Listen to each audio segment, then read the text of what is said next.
Hello నమస్తే. నేను journalist Srinivas. ఈరోజు సాక్షి పేపర్‌లో ఒక బ్యానర్ ఐటెమ్ ఇచ్చారు. రైతుల పరిస్థితి అగమ్యగోచరంగా ఉంది. అన్నదాతల పరిస్థితి అని చెప్పి. దీనికి సంబంధించి పులివెందులలో మాజీ ముఖ్యమంత్రి వైఎస్ జగన్మోహన్ రెడ్డి గారు నిన్న సెకండ్ డే పర్యటిస్తుండు. 3 రోజుల పర్యటన నిమిత్తం పులివెందులకు వచ్చారు. అక్కడ అరటి రైతులు ప్రధానంగా వాళ్ళ బాధ వర్ణాతీతం అన్నట్టు. గతంలో ఇంటికొచ్చి ఆర్డర్ తీసుకునేది. అరటికి సంబంధించి రైతుల దగ్గరకు వచ్చి మధ్యలో ఉన్న కాంట్రాక్టర్లు కొనుక్కోవటం కోసం అడ్వాన్సులు ఇచ్చిపోయే పరిస్థితి. ఇప్పుడు అదే కాంట్రాక్టర్లు అదే వ్యాపారుల చుట్టూ రైతులు తిరిగితే పట్టించుకోని పరిస్థితి. అత్యంత దీనమైన పరిస్థితి అరటి రైతుల పరిస్థితి ఉంది. వాళ్ళ పరామర్శకి రైతులు అరటి రైతులే కాదు ఆంధ్రప్రదేశ్ రాష్ట్రంలో వరి, పత్తి, చెరుకు, పొగాకు, చీని, మామిడి ఇట్లా ఒక్కొక్క క్రాప్ వచ్చిన ఉల్లి ఇట్లాంటి ఒక్కొక్క క్రాప్ వచ్చినప్పుడు ఒక్కొక్క వాళ్ళకి సంబంధించిన సమస్యలు బయటకొస్తున్నాయి. దానిపైన పత్రికలు, టీవీ ఛానళ్ళు చెప్తున్నాయి. ఈ కొన్ని టీవీ ఛానల్ పత్రికలేమో లేదు అసలు బాధే లేదు రైతులు దర్జాగా ఉన్నారని చెప్తున్నాయి. మొత్తానికైతే రైతులు వాస్తవంగా సరే రాజకీయాలు పక్కన పెడితే వాస్తవంగా అగమ్యగోచరంగా ఉంది. వాళ్ళని ఆదుకోవాలి. ఆగమైపోయారు రైతులు. ఆదుకోండి అని రైతులు వేడుకుంటున్నారు. సరే ప్రతిపక్ష నాయకుడు మాజీ ముఖ్యమంత్రి జగన్మోహన్ రెడ్డి గారు వెళ్లి పరామర్శించిండా? లేదా పరామర్శిస్తే ఆయన రాజకీయ విమర్శలు ఏం చేసిండు పక్కన పెడితే, వాస్తవ పరిస్థితుల్లో అగమ్యగోచరంగా ఉంది. వాళ్ళ అన్నదాతల పరిస్థితి ఆగమైపోయారు. ఆ ఆగమైన అన్నదాతలను కాపాడాలి. చంద్రబాబు నాయుడు గారు కూటమి ప్రభుత్వం ఏం చేస్తుంది? అది అసలు ఆగమైన రైతుల గురించి ఆలోచించకుండా, రైతన్నా నేను మీకోసం ఉన్నా అంటున్నాడు. దేనికి ఉండి? వారం రోజులు కార్యక్రమం చేశారు. ఇప్పుడు అది నడుస్తా ఉంది. రైతన్నా మీకోసం మన మండే నుంచి మళ్ళా సండే వరకు ఉంటది. మరి రైతన్నా మీకోసం మేము వస్తున్నాం అన్న దాంట్లో ఈ అరటి రైతుల సమస్యలు, పొగాకు రైతుల సమస్యలు, పత్తి రైతులు, వడ్ల రైతులు, మొక్కజొన్న రైతుల సమస్యలు ఎందుకు లేవు? వాళ్ళు పండించిన పంటకు గిట్టుబాటు ధర, పండించిన పంటకు అమ్ముకునే మార్కెటింగ్ వ్యవస్థ, కొనుగోలు కేంద్రాలు, కొన్న తర్వాత దానికి సంబంధించిన పైకం వెంటనే ఇచ్చే ఏర్పాటు, వరదల వల్ల నష్టపోయిన రైతులకు నష్టపరిహారం ఈ విషయాలు లేవు. ఇవి తప్ప మిగతా అన్నీ ఉన్నాయి. ప్రచారం, మీరు నీళ్ళు ఎట్లా సేవ్ చేయాలో మేము చెప్తాం. బిందు సేద్యం ఎట్లా చేయాలో చెప్తాం. టెక్నాలజీని ఎట్లా వాడుకోవాలి. ఇది ఎవడికి కావాలి ఇది? ఇది ఎప్పుడు చెప్పాలి? పంట ఏసే ముందు చెప్పాలి. ట్రైనింగ్ ప్రోగ్రామ్ పెట్టండి అవసరమైతే. పంట ఏసి వాళ్ళు పీకెల్లో కష్టాల్లో కూరుకుపోయిన తర్వాత మీరు పోయి రైతన్నా మీకోసం అన్న రా నేను చెప్తా రచ్చబండ దగ్గరకు రా. ఎట్లెట్ల పంట పండియాలంటే పంట పండియటం తెలుసు. పండించిన పంటను అమ్మటం మీకు తెలవాలి ఇప్పుడు. పండించిన పంట ధర ఇయటం మీకు తెలవాలి. ఇది అగమ్యగోచరంగా ప్రజలకు రైతులకు నష్టం జరుగుతుందంటే డ్రామాలు, డైవర్షన్ పాలిటిక్స్ చేయడం చంద్రబాబుకు అలవాటే. వెంటనే ఏకంగా 10,000 మంది రైతులతో ఫోన్‌లో అంటాడు. అన్నీ అన్నీ చేసేస్తా అంటాడు. కానీ ఏది చేయడు. క్వింటా ఉల్లి 1,200కి కొంటామన్నారు. ఆ తర్వాత ఉల్లి రైతులకు హెక్టార్‌కి 50,000 ఇస్తామన్నారు. అది లేదు, ఇది లేదు. ఏదీ లేదు. వాటన్నిటిని మించి ప్రజల దృష్టి మళ్లించేందుకు టాపిక్ డైవర్షన్ ఏదో ఒక అంశంపై తెరపైకి తెస్తారు. దాన్నే యెల్లో మీడియాలో వదలగొడతారు. అలా వాటి నుంచి అందరి దృష్టి మళ్లించే ప్రయత్నం చేస్తారు. మొత్తానికి రైతుల పరిస్థితి బస్ స్టాండ్‌లో ఉన్నట్టుంది. ఇది దళాలతో కుమ్మక్కై అన్నదాతల నోట్లో మట్టి కొడుతున్నారు. సీఎం చంద్రబాబుపై నిప్పులు జరిగిన వైఎస్ జగన్. మా హయాంలో టన్ను అరటి 25,000 నుంచి 32,000 వరకు అమ్ముకోగలిగాం. అప్పట్లో ప్రత్యేక రైళ్ల ద్వారా ఎగుమతి చేశాం. ఇప్పుడు 2,000కు కూడా కొనేవారు కరువయ్యారు. పెట్టుబడి సాయం 2 ఏళ్లలో 40,000కు గాను 10,000 ఇచ్చి 30,000 ఎగ్గొట్టారు. ఉచిత పంటల బీమా హుషాకైంది. ఇన్పుట్ సబ్సిడీ 1,100 కోట్లు ఎగ్గొట్టారు. ఏ పంటకు గిట్టుబాటు ధర లేదు. ఉల్లి కింటాకు 1200తో కొంటామన్నారు. ఎక్కడవు అన్నారు. హెక్టార్‌కి 50,000 సాయం చేస్తామన్నారు. చేశారా? చంద్రబాబు వచ్చాక ఎరువులు సైతం బ్లాక్‌లో కొనాల్సిన దుస్థితి. ఫీజు బకాయిలు అందక చదువుకునే పిల్లలకి తీవ్ర ఇబ్బందులు. బాబు ఇప్పటికైనా డ్రామాలు ఆపి సమస్యలు పరిష్కరించండి. లేదంటే వీళ్ళందరి తరపున తీవ్రమైన ఉద్యమాలు ఖాయం అని చెప్పి ఇక అనేక అంశాలు ఫీజు రీయింబర్స్‌మెంట్, నిరుద్యోగ వృత్తి అన్నీ మాట్లాడారు. రైతుల కోణంలో చూసినప్పుడు చంద్రబాబు నాయుడు గారు వాస్తవంగా యూరియా కొరత వస్తే ఏం చెప్పారంటే ఒక్కొక్క రైతుకి రూ. 8,000 మేమిస్తాం. ఒక ఎకరానికో ఏదో అని చెప్పారు. ఒక ఎకరానికి రూ. 8,000 ఇస్తాం. మీరు యూరియా వాడకుండా ఉండండి అన్నాడు. మరి ఎడిపోయిందో తెలవదు. అంటే సమస్య వచ్చినప్పుడు ఇక బురదలో రాయేసుకొని ఒడ్డెక్కినట్టు చేస్తారు తప్ప శాశ్వతమైన పరిష్కారం లేదు. ఉల్లి రైతుల సమస్య వస్తే ఒక హామీ ఇచ్చారు. రూ. 1,200 క్వింటాకు కొంట 50,000 హెక్టార్‌కి ఇస్తా అని చెప్పి. మామిడి రైతుల సమస్య వస్తే ఇంకోటి చెప్పాను. అంటే మాటలు కడుపు నిండుతున్నాయా? మాటలతోనే అన్నదాతల కడుపు నిండిద్దా? మాటలతోనే సమస్యల పరిష్కారం అయితాయా? పూర్తిగా మాటలకు పరిమితమయ్యారు, చేతలు వదిలేశారని స్పష్టంగా వాస్తవంగా రైతుల్లో కూడా చర్చ ఉంది. జగన్మోహన్ రెడ్డి దాన్ని ప్రస్తావించిండండి. ఇప్పటికైనా వ్యవసాయ శాఖ మంత్రి, ప్రభుత్వం అరటి రైతులు గానీ, పొగాకు రైతులు గానీ, మామిడి రైతులు గానీ ఇట్లా రకాల వాళ్ళ వాళ్ళ ఏదైతే ఇబ్బందులొస్తున్నాయో వాళ్ళని కాపాడే ప్రయత్నం చేయాలి కనీసం. వదిలేశారు. ఇది చేయకపోగా రైతన్న మీకోసం అని మళ్ళా ఒక డైవర్షన్ ఇష్యూ. ఇక మేము ఏదో చేస్తున్నామని. నిన్న వ్యవసాయ శాఖ మంత్రి అచ్చెన్నాయుడు గారు అంటే జగన్మోహన్ రెడ్డి గారి పర్యటన కౌంటర్‌గా మాట్లాడారు. మీ 5 సంవత్సరాల పరిపాలనలో ఇన్పుట్ సబ్సిడీ ఎప్పుడొచ్చింది? మీరు మార్కెటింగ్ ఎక్కడ చేశారు? నువ్వు చెప్పేదన్ని అబద్ధాలు. సరే ఆయన చెప్పేయన్ని అబద్ధాలనుకోండి. ఆయన ఏమి ఇయ్యలేదనుకోండి. ఇన్పుట్ సబ్సిడీ ఇయలే, బీమా ఇయలే అని కొద్దిసేపు అనుకోండి. మీరేం చేస్తన్రు? అనేది కదా ప్రధానం. ఇప్పుడు గత 5 సంవత్సరాల్లో మంచి జరిగుంటే మిమ్మల్ని ఎందుకు ఎన్నుకుంటారు? అనేదన్న కాన్సెప్ట్ పెట్టుకోవాలి కదా మీరు. ఆదుకోవాలిగా రైతుల్ని. మిమ్మల్ని ఎన్నుకున్న పద్ధతేంటి? మీరు ఎన్నికైన పద్ధతేంటి? ఎందుకు ఎన్నికయ్యారు? దేనికోసం? అంటే గత 5 సంవత్సరాల్లో ఏం జరిగిందో విమర్శించటానికా? ప్రతిపక్షంలో ఉన్నప్పుడు మీరు చేసింది అదే గదా! జగన్మోహన్ రెడ్డి 5 సంవత్సరాల పరిపాలన బాగాలేదు. మొత్తం రాష్ట్రం అధోగతి పాలైంది, విధ్వంసం అయింది అంటారు. మళ్ళీ అదే చెప్తున్నారు. అది గాదు గదా చెప్పాల్సింది. మీరేం చేస్తున్నారు? ఏం చేయబోతున్నారు? ఆయన విధ్వంసకారుడు అన్నారు. మీరు వికాసవంతులు గదా! ఎందుకు ఈరోజు రైతులు అదే వరదలో, బురదలో ఉన్నారు. అదే కష్టాల్లో, నష్టాల్లో ఉన్నారు. వాళ్ళని కాపాడండి. రాజకీయ విమర్శలు కాకుండా ఆగమైపోయిన అన్నదాతని ఆదుకోండి, కాపాడండి. ఇది రైతులు కోరుకునేది. రైట్. వెల్లువెత్తిన జనాభిమానం పబ్లిక్కు వస్తున్నారు. జగన్మోహన్ రెడ్డి ఎక్కడ పోయినా పబ్లిక్ వస్తున్నారు. వీళ్ళు ఆ పబ్లిక్‌ని చూసి అయిపోయింది 2029లో రప్ప రప్ప అని ఈళ్ళు ఫ్లెక్సీలు పెడతారు. అంటే ప్రజలొస్తే మీటింగులకొచ్చే ప్రజలంతా ఓట్లేయరు. మీటింగులకొచ్చే ప్రజలంతా నిజంగానే ఓట్లేస్తే, ఓట్లేయాలంటే రాజకీయాలలో ప్రజల పక్షాన ఉద్యమాలు చేయాలి వాస్తవంగా. ఇగో ఇటువంటి పర్యటనలు, ఉద్యమాలు, పరామర్శలు, వాళ్ళ పక్షాన ప్రభుత్వాన్ని డిమాండు, నిలదీయటం ఇవి చేస్తే తప్ప, మీటింగ్‌కి జగన్మోహన్ రెడ్డి బయటకొస్తే లక్షల మంది వస్తారంటే వస్తారు. ఆ లక్షల మంది వచ్చినోళ్ళు ఓటేస్తారా? అది ఓట్లలో కన్వర్ట్ అయితాయా అని చూసుకోవాలి. ఎందుకంటే మనకు అనేక ఉదాహరణలున్నాయి. ఇదే జగన్మోహన్ రెడ్డి గారు లాస్ట్ టైమ్ ఎన్నికల్లో 2024 ఎన్నికల ముందు ఎక్కడ చూసినా కుప్పలు ఇసుకేస్తే రాలినంత జనాలు. ఓటు రాలే. 11 సీట్లే వచ్చినాయి. ఇదే చిరంజీవి గారు పార్టీ పెడితే జనాలు ఫుల్‌గొచ్చారు. పవన్ కళ్యాణ్ గారు బయటికెళ్తే ఫుల్‌గొస్తారు. 2014, 2019 ఎన్నికల్లో పవన్ కళ్యాణ్ గారు ఎక్కడికి పోయినా ఇసుకేస్తే రాలినంత ప్రజలొచ్చారు. కానీ ఆయన కూడా గెలవలే చివరికి.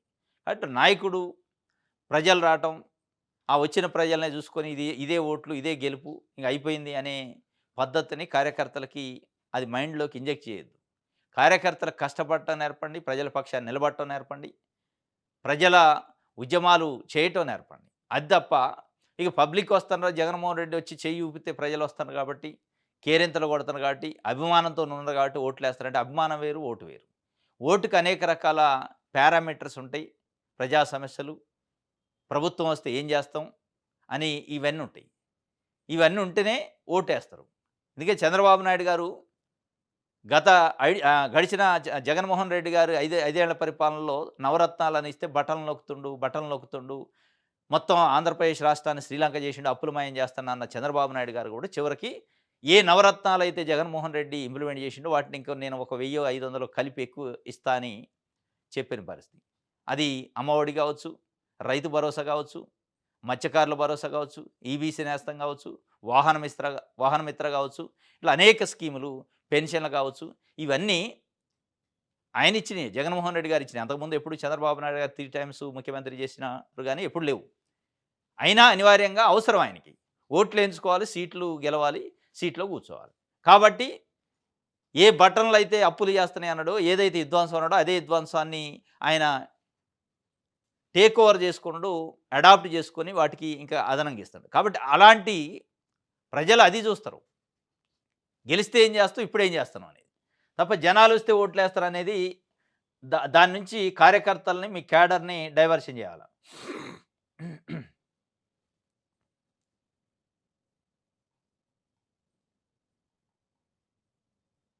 రైట్.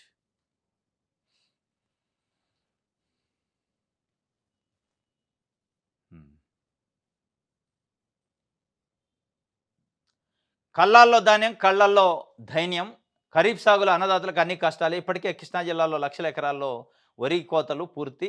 రోడ్ల వెంట కళ్ళాల్లో భారీగా పేరుకుపోయిన ధాన్యం రాశులు, గోనె సంచులు, ధాన్యం రవాణాకు వాహనాల కొరత. ఇగ అసలు ఆ రైతుల పరిస్థితి అయితే అగమ్యగోచరం. మొన్నటిదాకా వర్షాలతోని ఇబ్బంది. ఇప్పుడు ఆ పంట పండిన పంట కొనేవాడు లేడు. సంచులు లేక కొంత, వెహికల్స్ లేక కొంత రకరకాల పేరుతోని మంత్రి కొడుక్కి నీపై మనసయిందని ఒక మహిళా ఉద్యోగిని వేధింపులు చేస్తున్నట్టు ఆంధ్రప్రదేశ్‌లో. మంత్రి కొడుకు మనసైతే నువ్వొచ్చి ఆయన మనసుని మెప్పిస్తావా? లేదంటే ఉద్యోగం ఊడగొట్టాలా? ఇది తెలుగుదేశం పార్టీకి సంబంధించి ఇప్పుడు కూటమి ప్రభుత్వంలో ఒక మంత్రి కొడుకు. తెలుగుదేశం పార్టీ నాయకులు క్రమశిక్షణ గల పార్టీ అంటారు. చంద్రబాబు నాయుడు నైతిక విలువలతోని రాజకీయాలు చేస్తున్నాం అంటారు. మరి ఇదేమి నైతిక విలువో తెలవదు. ఇది ఎంత ఆవేదన ఉంటే బయటకొచ్చే పరిస్థితి. నువ్వంటే చాలామంది టీడీపీ నేతలు పడి చస్తున్నారు. వారికి సహకరించకపోతే ఉద్యోగం చేయనేను. ఒంటరి మహిళలకు మంత్రి అనధికారిక పిఏ వేధింపులు. విజయనగరం జిల్లా అట. మంత్రి గారి కొడుక్కి నీపై మనసైంది. ఆయన వద్దకు వెళ్ళు. నువ్వంటే టీడీపీలో చాలామంది నాయకులు పడి చేస్తున్నారు. వాళ్ళతో గడుపు. సహకరించకపోతే ఉద్యోగం చేయనేను. భర్త చనిపోయిన బాధలో ఉండి గుండె జబ్బు బాధితురాలైన కుమార్తెతో జీవనం సాగిస్తున్న ఓ మహిళకు మంత్రి అనాధికార పిఏ వేధింపులు. ఇవి బాధితురాలి కథనం ప్రకారం పార్వతీపురం మన్యం జిల్లా సాలూరు రీజియన్ ఉపాధ్యాయుడు 2021లో కరోనాతో మరణించారు. ఆయన భార్య కారుణ్య నియామకం కోసం ప్రయత్నిస్తుండగా ఆ వీధిలోనే ఉండే సతీష్, అక్కడ మన రైల్వే కోడూరులో ఒక సతీష్ వచ్చిండు, వేమన సతీష్ అని. తెలుగుదేశం పార్టీ నాయకురాలు సుధామాధవి దగ్గర 7 కోట్లు తీసుకొని ఎగ్గొట్టి ఉల్టా ఆమె పైన కేసులు పెట్టి వేధిస్తుంటే నారా లోకేష్ గారు ప్రతి కార్యకర్త నాకు దేవుడు లాంటోడే అంటాడు. కార్యకర్తల శ్రేయస్సే నాకు ముఖ్యం ప్రజా దర్బార్లో చెప్తుంటారు. ఆమె కార్యకర్తగాలే, ఆమె మనిషి కింద కనపడలే. అట్లా ఇక్కడ కూడా అది. మళ్ళీ ఇక్కడ ఒక సతీష్. ఆమె దగ్గర ₹5,00,000 అది సతీష్ జోక్యం చేసుకున్నాడట. ఆ జిల్లాకు చెందిన ప్రస్తుత మంత్రి అనధికార పిఏగా వ్యవహరిస్తున్నాడు. ఆమెకు మాయమాటలు చెప్పి ఖర్చులు ఉంటాయని 5,00,000 గుంజాడు. లోబర్చుకునేందుకు ప్రయత్నించాడు. చివరకు ఆ మహిళకు విద్యాశాఖలో ఆఫీస్ సబార్డినేట్ అటెండర్ ఉద్యోగం ఇప్పించిండు. ఉద్యోగం ఇప్పించాక అటెండర్ చేస్తూ ఉంది. చేస్తున్న క్రమంలో ఈయన ఇచ్చిన 5,00,000 ఇచ్చిన 5,00,000 ఉత్తదే, ఈయనే జేబులోకి తీసుకుండా అనేది అర్థమైంది. దానిపైన ఆమె నిలదీసిందట. నిలదీస్తే అడిగేసి ఆ తీసుకున్న 5,00,000 ఇవ్వకపోగా ఉల్టా ఏం పైనే మంత్రి గారి కొడుక్కి నీ పైన మనసు పడది.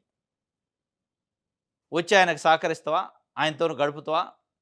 ఆయన సంతోష పెడతావా?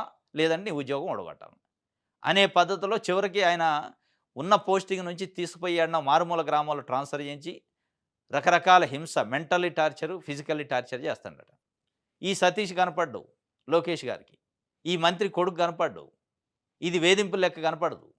ఇది కొన్ని మీడియా ఛానళ్ళకు గానీ, కొన్ని పత్రికలు గానీ అసలు మనిషి కింద కనపడడు. ఆ మహిళకి వచ్చిన బాధ కాదు. ఇది నైతిక విలువ కిందనే వాళ్ళ లెక్క. ఇక వీళ్ళని కాపాడాల్సింది నారా లోకేష్ గారు. వీళ్ళ గురించి మీరు ప్రజా దర్బార్లు పెట్టాల. 4 గంటల్లో 4,000 అప్లికేషన్లు ఏదో తీసుకున్నని మొన్న ఈ మధ్య రాశారు కదా! ఇక వీళ్ళు ఎన్ని వేల అప్లికేషన్లు తీసుకున్నారని కాదు, ఎట్లాంటి సమస్యను మీరు గుర్తిస్తున్నారనేది. సుధామాధవి లాంటి మహిళ, ఇట్లాంటి మహిళని మీరు కాపాడాల. డైరెక్ట్‌గా బేరం పెట్టి డబ్బులు వసూలు చేస్తుంటే అట్లాంటి మంత్రి కొడుకో, మంత్రి పిఏనో, అనధికార పిఏ, అధికార పిఏనో ఏం చర్యలు తీసుకుంటారు మరి? ఇది విజయనగరం జిల్లాలో జరిగిందట. అయినా ఆగని వేధింపులట. డబ్బు తిరిగిచ్చేది లేదు. అవసరమైతే ఇక మంత్రి కూడా పట్టించుకోవట్లేదని మంత్రి దృష్టికి తీసుకుపోతాయి. మంత్రి ఏం పట్టించుకుంటారు? ఆయన కొడుకే కన్నుబడే. రైట్. కస్టడీలో ఉంచి ఏం సాధిస్తారు? మద్యంపై అక్రమ కేసులో బాబు సర్కారుకు సుప్రీంకోర్టు సూటి ప్రశ్నలు.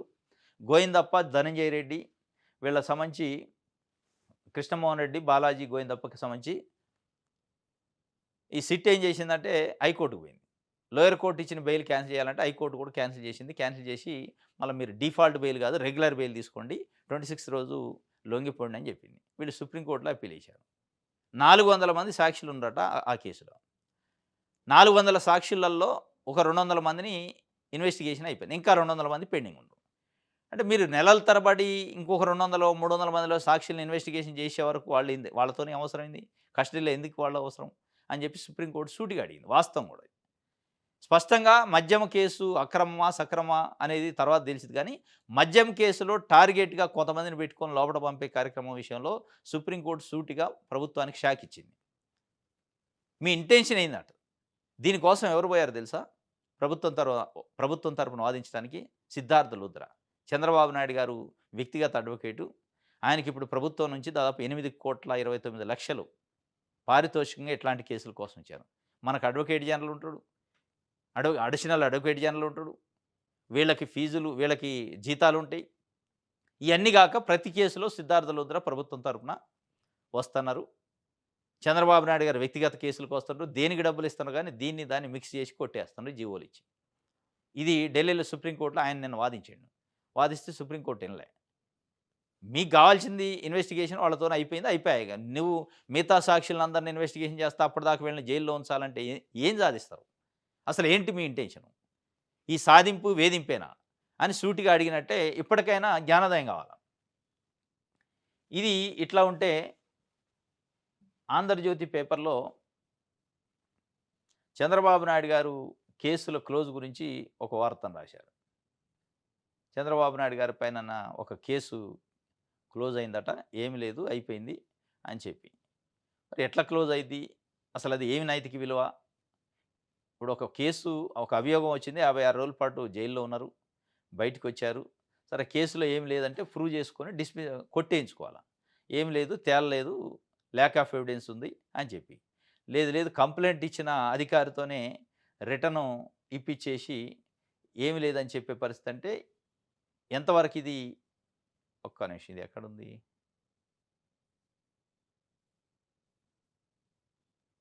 హ్మ్.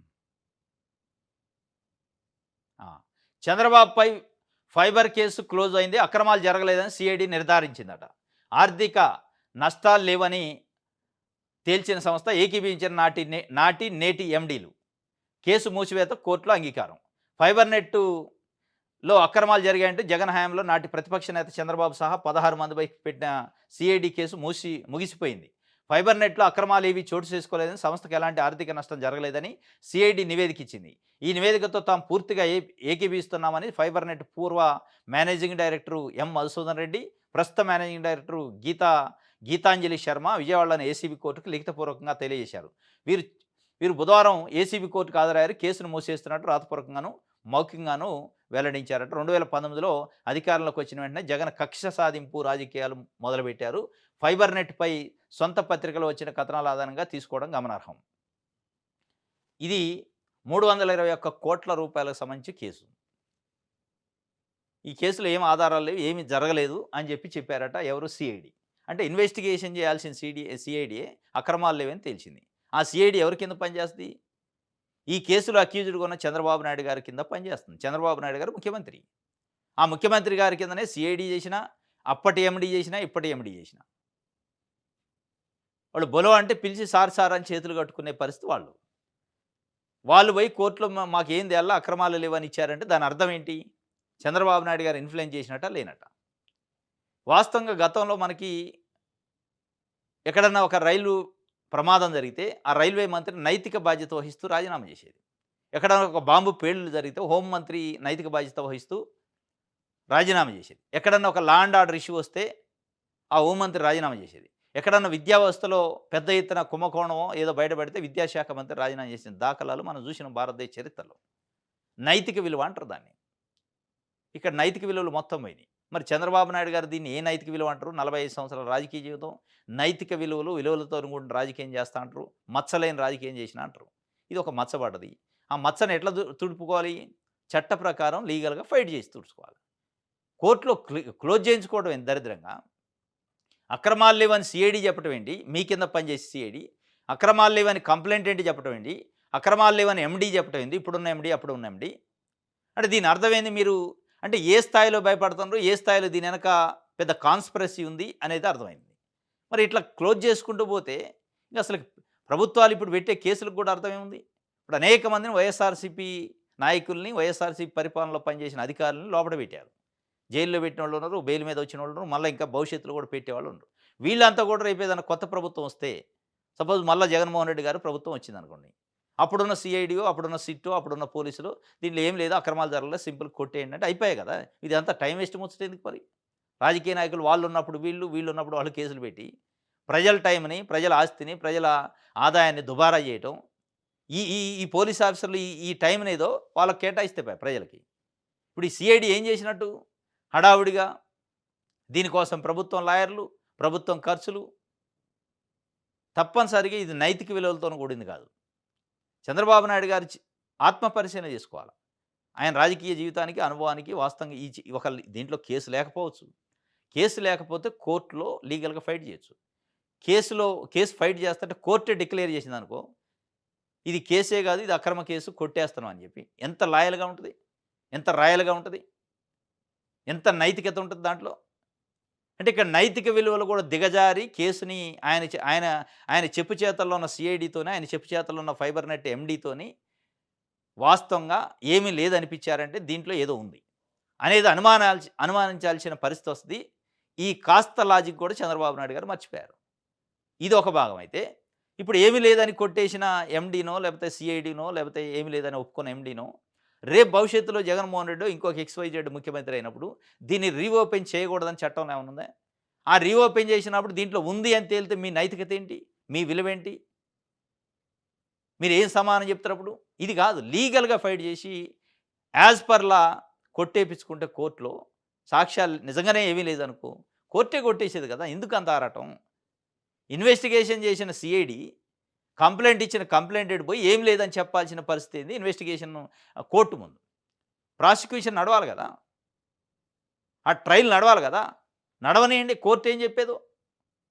ఇది ముందే మీరు ఏమీ లేదని డిక్లరేషన్ ఇప్పించుకునే పరిస్థితి ఉందంటే నైతికంగా విలువ కోల్పోయారు. ఇది చంద్రబాబు పైన ఫైబరు కేసు క్లోజ్‌కి సంబంధించి ఒకవైపు.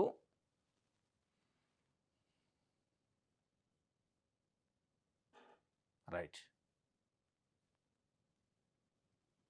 ఇది ఆంధ్రజ్యోతికి సంబంధించి ఆంధ్రప్రభ.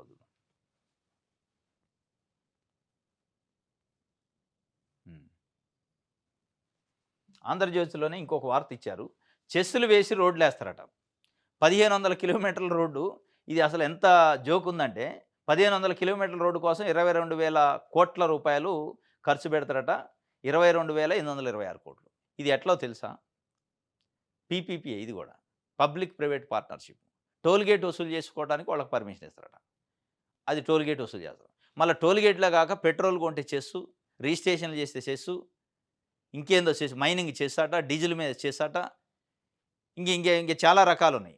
అది గాక ఆర్టీసీకి ఉన్న బస్ షెల్టర్‌లో దగ్గరున్న కాంప్లెక్స్‌లు ఉంటాయి కదా! కమర్షియల్ కాంప్లెక్స్‌లు కిరాయికిచ్చి దాని నుంచి వచ్చే ఆదాయము, ఆర్టీసీ ఆస్తులు లీజులకిచ్చి దాని నుంచి వచ్చే ఆదాయం, ఇదంతా రోడ్ల మీద పెడతారట. ఇదంతా పెట్టంగా ఇప్పుడు నువ్వు డీజిల్ పోయించుకున్నప్పుడు చేసి పడిద్ది, పెట్రోల్ పోయించుకుంటే చేసి పడిద్ది, రిజిస్ట్రేషన్ చేసుకుంటే చేసి పడిద్ది, మళ్ళీ రోడ్ ట్యాక్స్ అని మనం వెహికల్ కొన్నప్పుడు పే చేస్తాం. మళ్ళీ టోల్ గేటు రోడ్ ఎక్కితే టోల్ గేట్ వసూలు, ఎన్ని రకాలు వసూలు చేస్తారు? దేనికి రోడ్డు? హ్యామ్ రోడ్ అట ఇది. హైబ్రిడ్ యానిటీ రోడ్ అట.